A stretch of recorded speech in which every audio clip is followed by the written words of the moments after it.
A date which will live in infamy. Both of those projects, initiatives, got off the ground because of the Ger Rebbe. For the 11 Olympic team members slain in West Germany, the Olympic Games... Zugereicht waren Brüder in Amerika.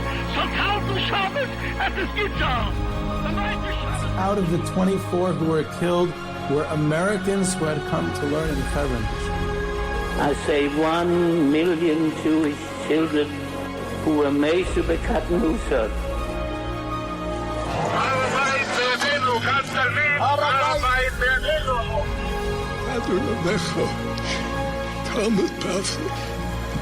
Whoever heard such beautiful words? It is never too little. It is never too late. And it is never enough. Jewish History Soundbites, bringing alive the world of our glorious past. Here is our host, live from Jerusalem, Jewish historian and tour guide. Welcome, everyone, to Jewish History Soundbites. This is Yehuda Geber with another episode of Jewish History Soundbites, and this episode has been generously sponsored by Rabbi Elliot and Donna Katz and Rabbi Yoni and Rivki Katz of Boca Raton, Florida, and it is dedicated in honor of this Yud Shvat, which marks 70 years since the rise of the Lubavitch Rebbe to leadership, and will be celebrated in Boca Raton with a grand concert by Benny Friedman at the Boca Raton Synagogue on Thursday night, January 21st. So this coming week is the 70th yahrzeit, the Histalkus of the 6th Lubavitch Rebbe, Rabbi Yosef Yitzchak Schneerson, known by several titles, the 6th Lubavitch Rebbe or the 6th Chabad Rebbe. He's also known as the Rayatz, which is the acronym of his name. He's known as the Friediker Rebbe or the previous Rebbe, in other words, the Rebbe prior to the last Rebbe, Rebbe Nachum Mendel Schneerson, who was his son-in-law. So this is definitely an opportunity to discuss a crucial and dramatic saga of the Rayatz's very dramatic life. And what we're going to focus on today is his escape from Nazi-occupied Poland. Before we get to that, so usually I read a couple of letters. The thing is that the last miniseries I had on early Jewish music generated such a huge and somewhat unprecedented amount of feedback that I'm toying with the idea of devoting its own episode to a lot of additional information and some corrections and great stories that our community of wise and knowledgeable and dedicated listeners have shared. So stay tuned for that. I haven't made a final decision about it, but so I'm going to hold off on the letters for this episode. I also want to give a thank you to Nachum Shmaryahu Zions, who's a legend, who has such a vast knowledge about everything, but especially for his assistance and information in the preparation for this episode and many other episodes as well. I don't always mention his input because it's so often, but it's always there. It's very often there. And I obviously won't cover the entire story. It's quite a large story, and may have to do a follow-up episode on this to fill in the details that I won't get to over here, but we're going to get to as much as we possibly can in the time limits that we have. So the first thing is the background. What is the state of Lubavitch Hasidus worldwide in the pre-war time, before the war breaks out, and of the situation of the Rayatz himself, of the Rebbe himself at that point in his life. So the state of Lubavitch it's a bit of I don't know if I would call it crisis, but it's state of disarray. It's out of its natural home in Russia, where it had been for so many years. The Rayatz himself had to escape the Soviet Union in 1927, and a lot of the Hasidim that are stuck behind the Soviet Union are struggling to maintain a Hasidic presence under the communist Soviet Russians regime, which was stamping out religion. So that you have that whole situation in the Soviet Union. You have minimal amount of presence in the United States, very small, very minimal at the time, a little bit in Israel, although in 1929 the Hebron Lubavitch Chabad community was decimated. So even there it's not a golden age, so to speak. And then you have the Rebbe's attempt, Rayatz, his attempt to rebuild in Poland. In 1933, he settles down first in Warsaw, and then shortly afterwards he moves to the Warsaw suburb of Otwock, which was a resort, and he establishes himself there, and there's the Yeshivas Tomchei Temimim there, and he attempts to rebuild his court in the center of Jewish life in Poland. So that's the situation. That's where Lubavitch is holding. That's where Chabad is holding. And this is the dramatic life story of the Rayatz. This is someone who rises to leadership when his father, the Rashab, the fifth Rebbe of Chabad, passes away in 1920 in Rostov, and the Rayatz takes over the movement, which is, 3 years after the Russian Revolution, the communist takeover. It's still during the Civil War. He moves to Leningrad, and then attempts to keep it going, keep the Hasidus going in the Soviet Union. He himself is arrested and then later has to escape the Soviet Union. Many of his Hasidim are forced to go underground in the Soviet Union. He goes out first to Riga, and then he visits Eretz Yisrael, which is Palestine then, and he visits the United States in 1929, and then he settles down in Poland. So he has a lot of upheavals in his life up until this point, and now he's about to have another one, because when the Nazis invade Poland, he eventually escapes to the United States, where he lives out his last years in a very, very tumultuous life, which explains a lot of how his leadership, and his very strong and amazing leadership, there's a lot to say about the Rayatz in general, but we're going to focus just on this chapter. Now, there's a lot been written about it. There's several articles available either online or in print, and there's an excellent book that came out just a couple of years ago called Rescued from the Reich, How One of Hitler's Soldiers Saved the Lubavitch Rebbe by Brian Mark Rigg. So that's, one of the main contemporary sources on the subject. There's also the Jacobson family. Rabbi Yisrael Jacobson was very involved on the American end, and they recently published a book which includes a lot of the cables that were sent during this whole saga. So, judging from the feedback, even before I recorded this episode, I posted a teaser on Twitter. Get tongue twisted there, tweezer on Twitter, but it's a teaser on Twitter. And so I already got feedback even before I recorded the episodes. It seems that this is an important subject to many, so I hope that I do even a little bit of justice to it. Let's make an attempt. So, in many topics that I discuss in the framework of this podcast, I don't get too technical and to get nitty gritty in the details. I make certain generalizations.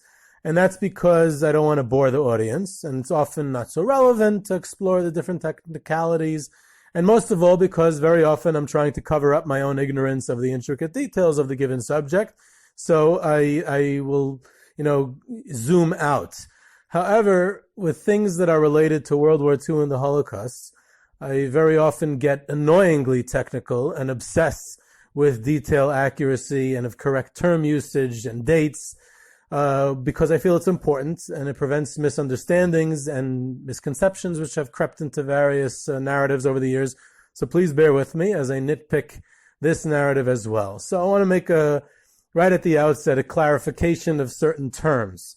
There's a couple of terms that are thrown around whenever one discusses or sees written up about the rescue of the Rayatz, of the Frierdiker Rebbe from Nazi-occupied Poland. And number one is how it was the Nazis who rescued him. Sometimes they even go further and say it was the Gestapo who rescued him. To point out that it was an irony that the Nazis themselves or the Gestapo themselves rescued them. And another thing that you often see in these writings is that he was rescued from the Warsaw Ghetto. So there's a couple of terms that are used in that context. One is the term Nazi. Another is the term Gestapo, or even SS, and there's another term that's referred to that's ghetto, and also we have to keep in mind the dates of the story. So what does it mean a Nazi, right? So in the 1950s, it was just a term thrown around in the Israeli Knesset by opposing political parties, but really Before that, the Nazi was referred to the Nazi regime of Adolf Hitler in Germany, the Third Reich.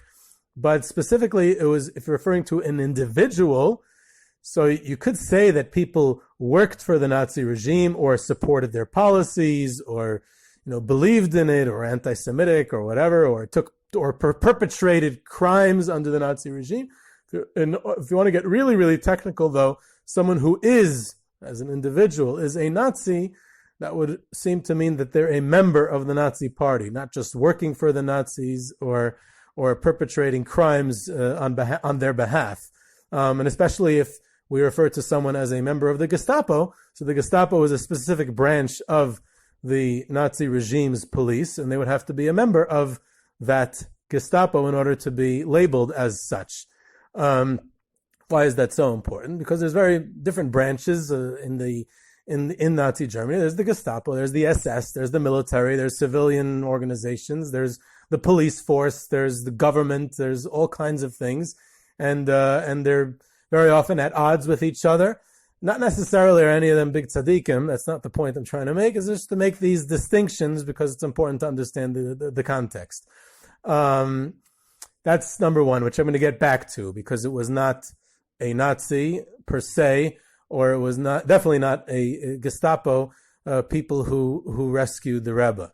It was Germans in the military, and they worked for the Nazi regime, and for all I know, they were terrible people, but actually one of them specifically was not, which we'll get to. But that's not the point. The point is just using the correct terminology and understanding the story better.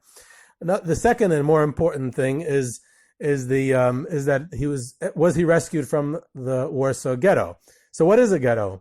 And a ghetto is an enclosed area that the Nazis established during the occupation, primarily used in Eastern Europe, a little bit in Central Europe, Southern Europe, definitely not in Western Europe, not in Germany itself either, which is another story if we ever talk about ghettos one day. But these ghettos were established at specific times, and they were enclosed. Some of them were locked up and enclosed and behind walls and barbed wire, and others were open ghettos. But they were a structured, systematic part of the Nazi occupation. So there is Nazi occupation in places without a ghetto. Like I said, in Western Europe, French Jews or Belgian Jews or Dutch Jews were under Nazi occupation, but not in a ghetto.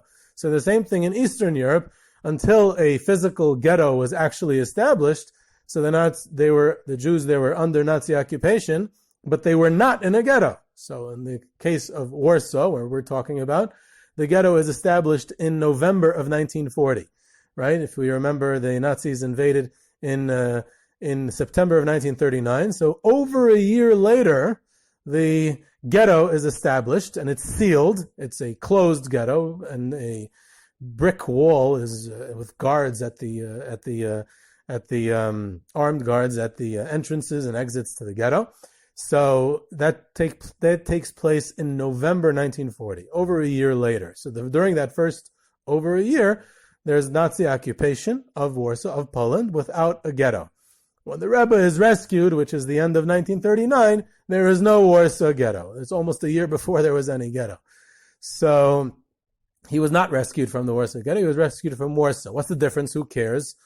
It changes the story. A rescue from the ghetto would have been an entirely different operation. It would have been a much more elaborate. It would have been much more complicated to rescue someone from a ghetto and locating them in the ghetto and going around in the ghetto to search for the Rebbe and then to take him out secretly through a ghetto exit would have been complicated things as well. So that would have been an entirely different story. So it was not the case. He was taken out from Warsaw. So now we move over to the one who actually took the rescue, just to get to know who this person is. It's a fellow by the name of Ernst Bloch. And he is the crucial role. He's the one who actually went ahead and saved the Rebbe, rescued him. He was a half Jew. His father was Jewish, but he was raised as a Christian. He grew up in Berlin. He joined the Imperial German Army during World War I and fought at Verdun, at the Somme, Flanders, other legendary World War I battles. He got seriously injured more than once and went back to the front. He was awarded 2, which is quite rare, quite unique, 2 Iron Crosses for bravery, among other awards, military awards that he received.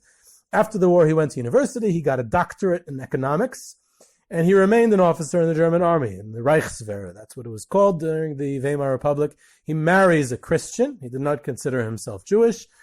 And then Admiral Wilhelm Canaris, who I'll get to also, he recruits him to join the Abwehr, the German military intelligence, which I'll also get to in more detail shortly. And he joins the Abwehr in 1935 to assess, his job was to assess the industrial capacity of foreign powers. And he's eventually promoted to the rank of major in 1938. Now, under the Nuremberg laws, he was considered a Mischlinge, a mixed blood, and Nazi racial laws went by race, so he was considered somewhat Jewish. But Bloch had quite a few things going for him. First of all, he was only half Jewish. He was also raised Christian. He was married to a Christian, and he was not affiliated whatsoever with the Jewish community. And he was a senior officer and a war hero. He had 2 Iron Crosses. So under those circumstances, his superior, the head of the Abwehr, the German military intelligence, Admiral Canaris, he asks for a special dispensation from Hitler at the end of 1939. And this was done, surprisingly enough, to many half or quarter Jews in the Wehrmacht, in the German army, over the time of the Third Reich. And there was a significant number, probably tens of thousands of these Mischlinge, these mixed blood Germans who served in the German armed forces during World War II, which is obviously another story. It's somewhat mind-boggling. Either way, Hitler accepts the application that Canaris files on behalf of Bloch, and Hitler himself signs that Bloch is Deutschblutig. He's German blood. He's Aryan blood. So he gets rid of that terrible stain of his Jewish blood. And he's the one who actually carries out the mission to rescue the Rebbe. Later on, in the war, he transferred to a combat unit in 1943 in the Wehrmacht. He was active in the German army. So he left the Abwehr, the German military intelligence, and he participated in the Battle of Kursk and others on the Eastern Front. In September 1944, by now he's a full colonel. Heinrich Himmler, the head of the SS, discovers that he had a Jewish parent, that Bloch had a Jewish parent, so he gets him dismissed from the army. So he goes home disgraced, but shortly afterwards he's drafted into the Volkssturm, which was like a people's army due to manpower shortages towards the end of the war. And he fights at the Battle of Berlin, where he's killed during the battle on April 30th, 1945, which is ironically the same day that Hitler committed suicide, and it's literally in the last days of the war, and he's 47 at the time. So that's his story, and we'll get to his role in rescuing the Rebbe in just a second. So what was this Abwehr, this German military intelligence, which was the actual one that carried out the rescue of the Rebbe, not the Gestapo. It was the Abwehr had a lot of tension with the SS. The SS, of course, is Hitler's personal bodyguard and much more ideological, much more Nazi. The Abwehr is German military intelligence. In fact, it was the center of, if we could even call it that, somewhat, if there was any resistance to Hitler's regime, it came from the Abwehr. And Hitler did not trust the Abwehr, eventually dismantled it and closed it down and put everything under the SS. So the one who ran it during this time was Admiral Wilhelm Canaris. Now, he eventually was arrested by the Nazis, and he's killed. He himself is killed in the Flossenburg concentration camp. In fact, when I was in Yad Vashem before it closed at the March last year, I would occasionally give lectures, talks about the concentration camps. The first slide I would put on would be a picture of Canaris to dispel the stereotype that it was only Jews, or that there were all types. That there was even someone who could be the head of the Abwehr eventually can be sent to a concentration camp and get killed under the Nazi regime. So it's important to understand that. So Canaris is killed on April 9th, 1945 in Flossenburg concentration camp, together with his deputy, Colonel Hans Oster, who was actually even more active in the resistance against Hitler. And the Abwehr from 1938, from before even the war begins, is if there is any resistance to Hitler, it comes from Oster and eventually Canaris as well. Oster and also later Canaris even helped some Jews get saved. Originally, Canaris was a bit of an anti-Semite, but here he eventually went as a resistance to the Nazi regime. He did actually even help some other Jews get rescued. Hitler did not trust the Abwehr, like I said. They were in an open conflict with the SS, and Hitler dissolves it in February 1944. Now, interestingly enough, Chabad, as an organization, has campaigned for Wilhelm Canaris to be recognized by Yad Vashem as a righteous among the nations, as a Chassid Umot Olam. Yad Vashem's criteria are quite rigid for someone to be classified as a righteous among the nations. So far, it has not been practical. But during the July 20th, 1944 plot, Operation Valkyrie, to overthrow Hitler and the Nazi regime, which was a group of German army officers. So Canaris and Oster were not directly involved in at that point. Oster was already under house arrest, and I think so. It's Canaris as well, if I'm not mistaken. So it was more the German. It was several senior officers, Klaus von Stauffenberg, and whatever. That's a whole story as well. But so that's the Abwehr, and Bloch works for Canaris. He's in the Abwehr. He's in the military intelligence. So now the Rebbe escapes. Now, did the Rebbe escape? Did he run away? Was he taken by others? What was his situation? So he was unfortunately quite ill already at the time. He was suffering from multiple sclerosis. He was already bound to, pretty much wheelchair bound. He had very trouble walking. The Rebbe was actually a heavy smoker also, which didn't do much great things for his health at that point either.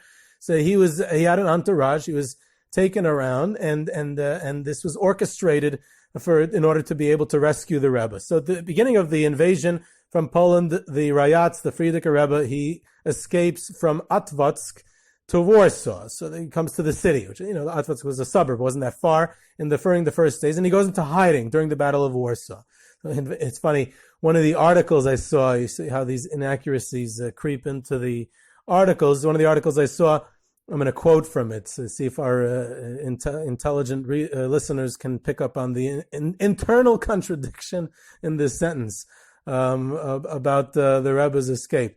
Cables began to fly back and forth among Riga, the United States, Poland, and Germany, while in Warsaw, bombs fell and the Nazis hunted for Jewish leaders. End of quote. So we have a fascinating situation, according to that sentence, that in Warsaw, bombs are falling, presumably by the Luftwaffe, by the German Air Force, and at the same time, the Nazis are hunting for Jewish leaders in Warsaw. So that must have been a very precarious situation for those Nazis, hunting for Jews in Warsaw while their own Air Force is bombing the city. So how did they avoid their own bombs? Mind you, there were no Nazis actually in Warsaw during September because the Poles were still defending Warsaw, and that's why the Luftwaffe was bombing it. And the Nazis only started hunting for Jewish leaders once they entered Warsaw, and the bombing ended, obviously. So that's just a side point.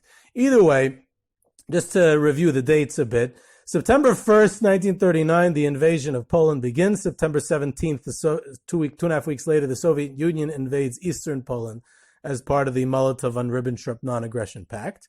Warsaw falls at the end of September, and the entire Polish campaign ends on October 6th with, believe it or not, the name of the last battle was the Battle of Kutsk. Go figure. So Nazi Germany, he does the U.S. a diplomatic favor. That's how the Rebbe gets out. Remember, the United States, was neutral at the time. They don't enter the war till the end of 1941, 2 years later.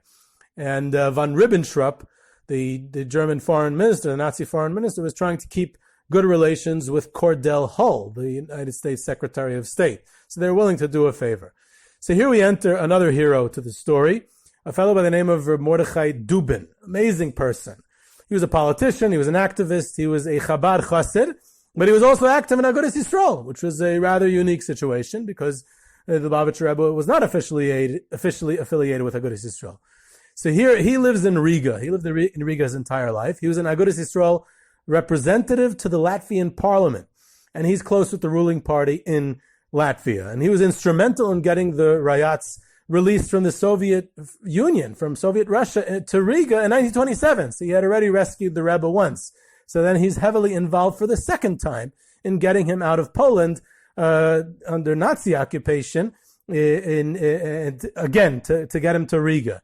Unfortunately, shortly afterwards, after he got the Rebbe safely out, he himself was arrested by the Soviets with the Soviet takeover of the Baltic states in the summer of 1940, and he's arrested and sent to Kubyshev, deep into Russia, which this, of course, saved his life.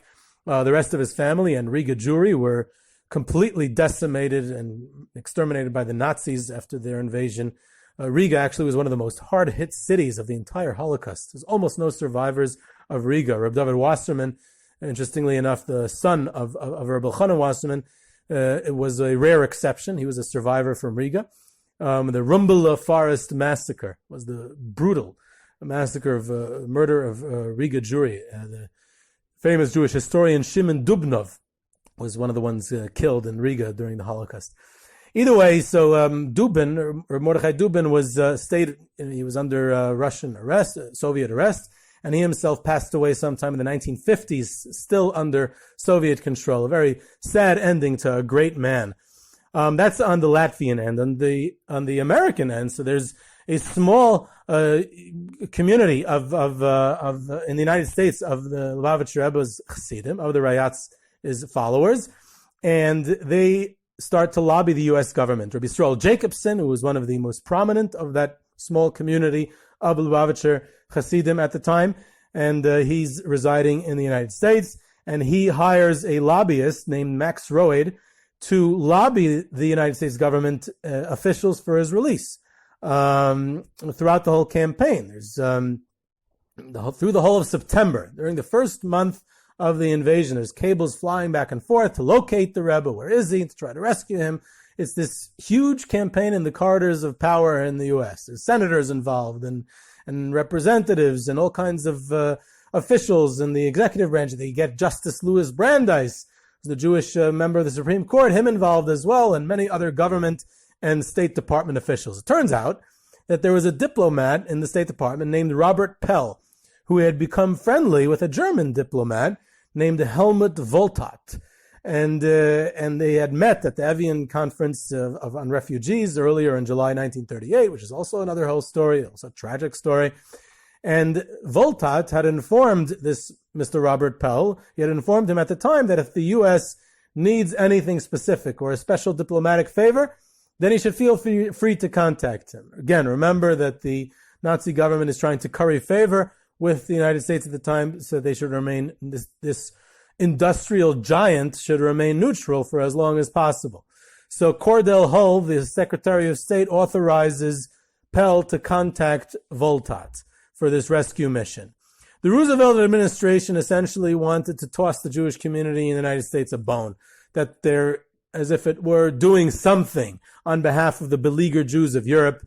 Remember, the neutrality of the U.S. was crucial to Roosevelt at the time. He's running for his unprecedented third term in office, and he wanted to stay neutral.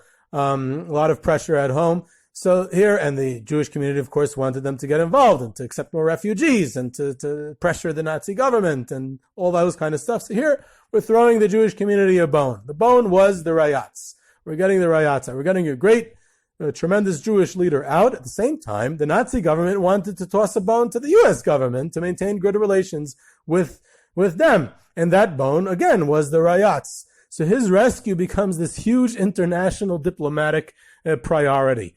So at this stage, the Foreign Office of Nazi Germany needs the German military's assistance in locating and extracting the Rayatz, the Rebbe, to do the Americans this favor. The Wehrmacht, the German army, controls Poland. There's no civil administration yet. Again, this is still September. This is literally a couple of weeks into the invasion. The Battle of Poland wasn't even over yet. So they had to carry out, the army, the military, has to carry out the operation. And the German military, in order to carry this out, has to avoid the SS and the Gestapo, who would not be excited about this rescue. So the military, in this case the Abwehr, the German military intelligence, is going undercover because they want to avoid the SS and the Gestapo. There's a lot of inter-office rivalry in the Nazi bureaucracy. It's important to understand how Nazi Germany worked in this context. So the Abwehr is doing this and trying to go under the wraps so that the SS doesn't find out about the operation. So at this point, the German Foreign Office contacts Canaris, the head of the Abwehr, who taps Bloch for the mission. And he tells him, go to Warsaw, find Rabbi Schneerson, and bring him out. How is he supposed to find him? Where is he supposed to find him? How can he recognize him? Canaris basically tells Ernst Bloch, that's your problem, you have to figure it out. So now we're getting already to November.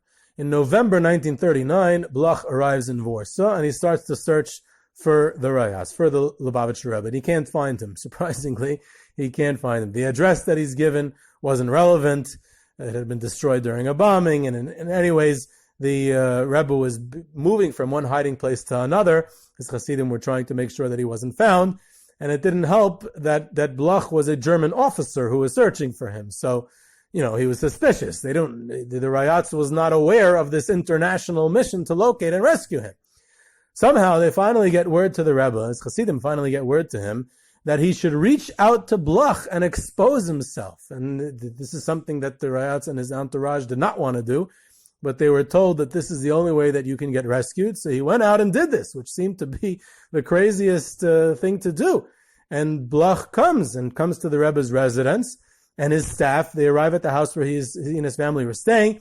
His entourage included his son-in-law and his family, the Guraris, and his secretary Chaim Lieberman and others were there as well.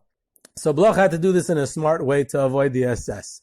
So in order to do so, he takes him up first in a truck and then by train, and he takes them to Berlin, which he felt would throw off the SS, throw them off the tracks. He's taking them directly to Berlin, to the Lion's Den. At military checkpoints, Ernst Bloch would say, they're prisoners. I'm taking them as prisoners, and it's a top secret mission. He gets them to Berlin, and then visas to Latvia are arranged, and then Ernst Bloch continues, and he escorts the Rayatz to the Latvian border. And in December 17th, Rabbi Mordechai Dubin cables that the Rebbe has arrived successfully in Riga. So December 17th, 1939, the saga is essentially over. He's, in theory, safe. He's in a free country, and it's December 1939, and he's out 3 months after the war begins. So now that he was rescued and he was officially out of danger, the next hurdle was getting him to the United States. So they lobby for an above the quota exemption that he has a congregation in Brooklyn that needs to hire him as a rabbi, and Breckenridge Long from the State Department allows his visa to be approved, and the Rayatz arrives in New York in March of 1940. Famously, when he arrives in New York, he is told that it was a pretty lousy state of Yiddishkeit. There's a whole other story, which we'll get to another time, is his assessment of the Holocaust and his assessment of the United States Jewry. In May 1941, he lets out this incredible proclamation, this Kol Koire, which is a fascinating document, which we'll hopefully get to another time, which is very critical of the situation in America at the time. But when he attempts to rebuild, he says that his Hasidim, some of them tried to tell him that America is underish, America is different. And he gets up, this man who had been rescued for a second time. He's elderly and sick, and you'd expect him to just try to rest up and recover. And he stands up like a lion and says, America is nicht underish. America is not different, and he has this vision to rebuild. So that's a little bit of the story of the Rayatz, the Frierdiker Rebbe, and his rescue from Nazi-occupied Poland. This is Yehuda Geber, Jewish History Soundbites. You can reach me at yehuda@yehudageber.com for questions, comments, sources, sponsorships, tours, trips, lectures. You can subscribe to Jewish History Soundbites on Podbean or your favorite podcast platform. Follow us on Twitter at JSoundbites, and I hope you enjoyed.